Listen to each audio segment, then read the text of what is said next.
Hello दोस्तों। कैसे हैं आप सभी लोग। आप सभी लोगों को मेरी तरफ से हैप्पी न्यू ईयर। तो चलिए अब कहानी की शुरुआत करते हैं। ये पहली घटना जो है ये मुझे राहुल राज ने भेजी है। ये घटना उनके साथ न्यू ईयर की रात हुई थी। ये घटना उनके और उनके बेस्ट फ्रेंड आशीष के साथ हुई थी। राहुल बताते हैं कि आशीष उनका बेस्ट फ्रेंड है और वो लोग बचपन से ही दोस्त हैं। उन लोगों ने अपनी एजुकेशन भी साथ साथ की है और उनकी जॉब भी लगभग साथ में ही हुई थी और एक ही शहर में। राहुल ने आशीष से कहा कि इस न्यू ईयर कुछ अलग करते हैं। आशीष ने पूछा क्या? तो राहुल ने बताया कि हम लोग किसी हिल स्टेशन पर चलते हैं और अपनी न्यू ईयर वहीं मनाएंगे।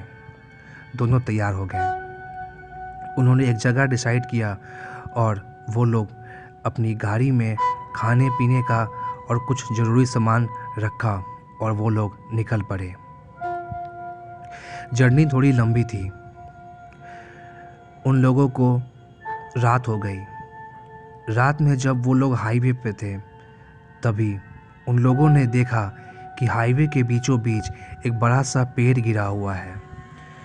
पेड़ के गिरने के कारण रास्ता पूरा ब्लॉक हो चुका था। वो लोग अपनी कार से बाहर निकल के सोच रहे थे कि अब क्या किया जाए कि तभी उनके पीछे से एक कार आई। राहुल ने उस कार वाले से पूछा तो उस कार वाले ने बताया कि इस जंगल से होते हुए एक शॉर्टकट भी है जो कि इसी हाईवे से आगे जाके मिलता है। राहुल और आशीष दोनों उस कार वाले के पीछे पीछे चल दिए। वो रोड थोड़ी सी कच्ची रोड थी और जंगल भी बहुत घना था। कुछ दूर जाने के बाद ही राहुल और आशीष की कार अचानक से बंद हो गई।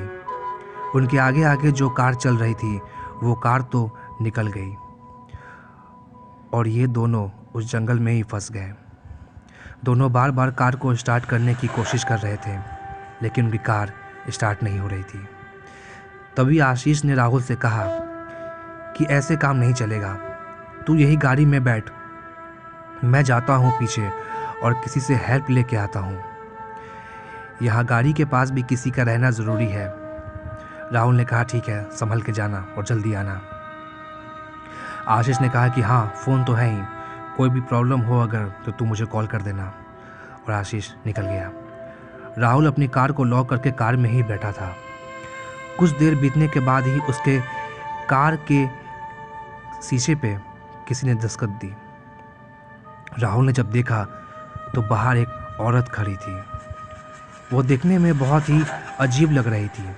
कहने का मतलब है कि उसके बाल काफ़ी बिखरे बिखरे थे और उसके कपड़े भी बहुत गंदे थे। राहुल ने डरते डरते गाड़ी की कांच थोड़ी सी खोली और उससे पूछा क्या हुआ आपको। उस औरत ने बड़े ही अजीब तरीके से उसे कहा कि बेटा मेरी थोड़ी मदद कर दो, मेरा बच्चा वहाँ बीमार है, उसे मदद की ज़रूरत है। राहुल अपनी कार से बाहर आना तो नहीं चाहता था लेकिन उस औरत को रोता देख राहुल अपनी कार से बाहर आया और उसे कहा कि बताइए आपका बच्चा कहाँ है। उस औरत ने कहा कि तुम मेरे पीछे पीछे आओ और राहुल उसके पीछे पीछे निकल पड़ा। वो औरत उसे जंगल के अंदर ले जा रही थी। राहुल को ये बात थोड़ी अजीब तो लग रही थी लेकिन उसे लगा कि शायद इसका घर इधर ही होगा। राहुल उस औरत से पूछ रहा था कि आप ये कहाँ जा रही हो जंगल के अंदर। वो औरत कुछ भी नहीं बोल रही थी, बस वो आगे आगे चली जा रही थी। कुछ दूर जाने के बाद राहुल ने देखा कि एक बड़े से पेड़ के पास एक बच्चा सोया हुआ है। कहने का मतलब है कि उस बच्चे की उम्र लगभग 8 से 9 महीना की होगी। वो औरत उस बच्चे के पास गई और उसे गोद में ले ली। गोद में लाने के बाद वो अपने बच्चे को बोली राहुल को देने लगी। राहुल ने जब उस बच्चे को देखा तो वो घबरा के उसकी चीख निकल गई क्योंकि उस बच्चे का पेट फटा हुआ था और उसके अंदर से सारे अंग बाहर निकाले हुए थे।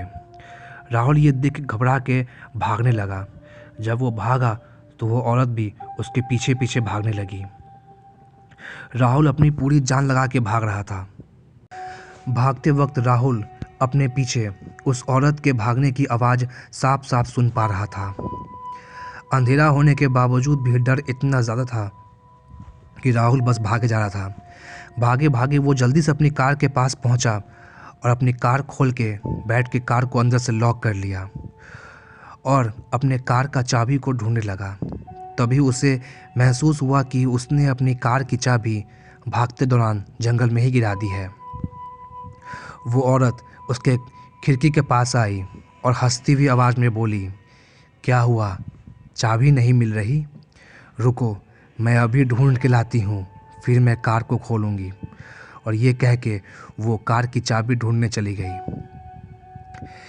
यहाँ राहुल डर से अपने दोस्त आशीष को बार बार कॉल कर रहा था, लेकिन जंगल का एरिया होने के कारण नेटवर्क मिल नहीं पा रहा था। बहुत कोशिश करने के बाद उसका कॉल आशीष को लगा। उसने सारी बात आशीष को बताई तो आशीष ने कहा कि तू घबरा मत, मुझे एक मैकेनिक मिल गया है, मैं उसके साथ जल्दी वहाँ आ रहा हूँ। इधर राहुल अपने कार में बैठ के अपने दोस्त का वेट कर रहा था कि तभी उसने देखा कि वो औरत चाबी लेके उसके कार की तरफ आ रही है।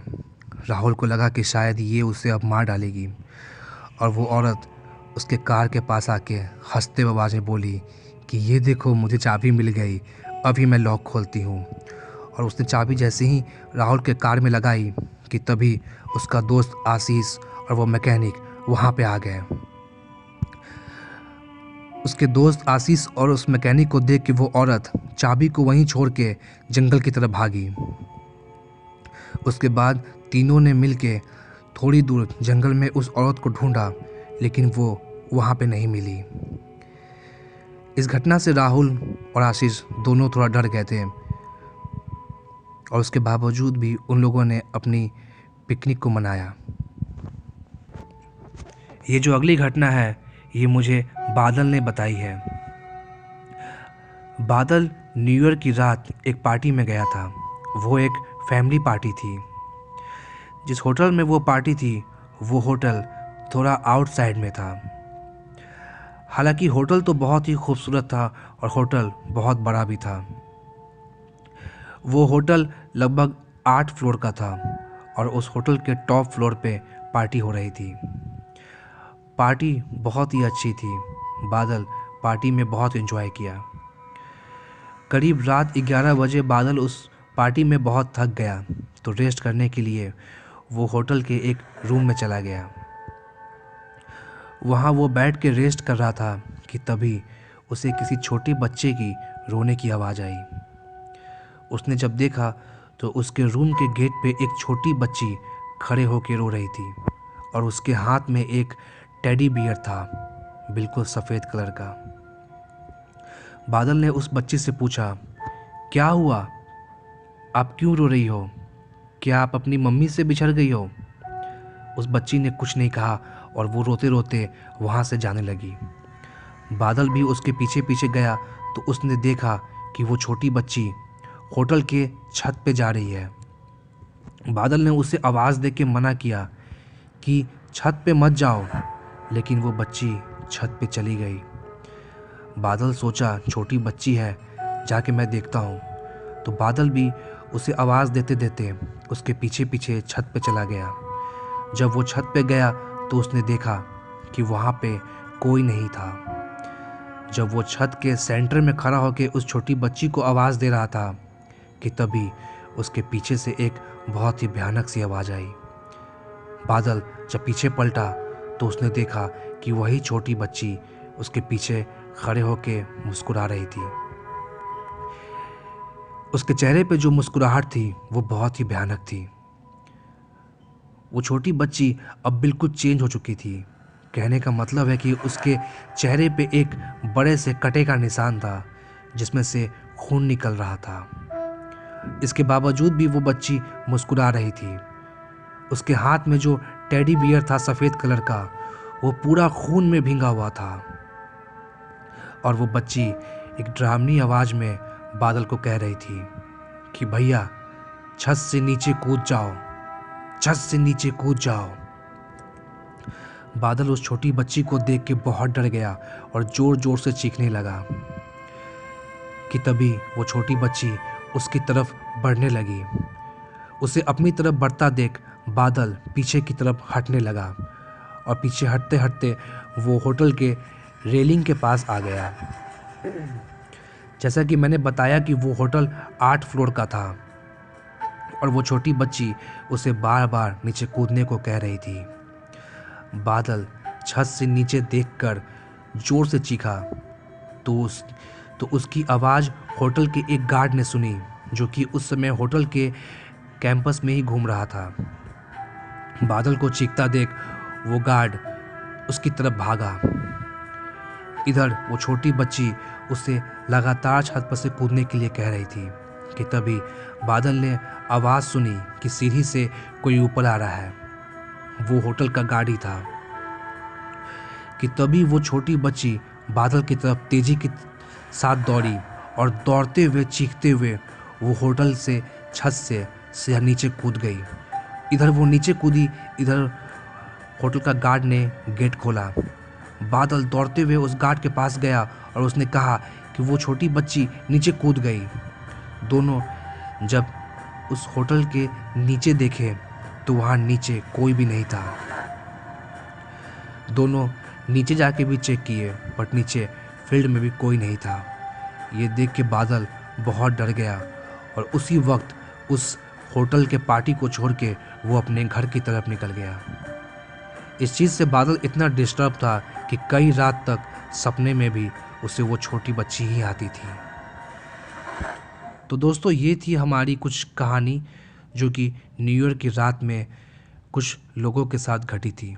उम्मीद करता हूँ कि आप सभी लोगों को पसंद आई होगी।